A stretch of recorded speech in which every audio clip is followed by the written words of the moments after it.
காடை கோழியை பத்தி சித்த மருத்துவம் நிறைய படிக்கிறோம். பத்தியத்திற்கு ஆகும் உணவுனா காடை கோழி சொல்லலாம். நல்ல புரோட்டீன் பேஸ்டு டயட் நிறைய எடுக்கும். புரதச்சத்து நல்லா எடுத்துக்கிட்டோம் அப்படின்னா எதிர்பார்த்தல் நல்லா இம்ப்ரூவ் ஆகி அந்த மாதிரி பிரச்சனை வராது. புரதச்சத்துனா மரக்கறியாளர்கள், அதாவது வெஜிடேரியன்ஸா இருக்கும் அப்படின்னா பாசிப்பருப்பு, சிகப்பு கொண்டக்கடலை, கருப்பாளர்களுடைய கொண்டக்கடலை, அப்புறம் ராஜ்மா, பன்னீர், இந்த மாதிரி பயிறு வகைகளை நிறைய எடுத்துக்கொள்ளணும். புறால் சாப்பிட்றவங்களுக்கு நல்லா கோழிக்கறி, மீன் கறி, இந்த மாதிரி உணவுகள், முட்டை, இதெல்லாம் நல்லா தினசரி உணவுகள்ல வாரத்துக்கு 2 நாள் எடுத்துக்கொள்ளணும். கோழியில கூட இப்போ காடை கோழியை பத்தி சித்த மருத்துவம் நிறைய படிக்கிறோம். பத்தியத்திற்கு ஆகும் உணவுனா காடை கோழியை சொல்லலாம்.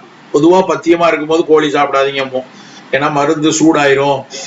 மருந்து சூடாகும் போது நீ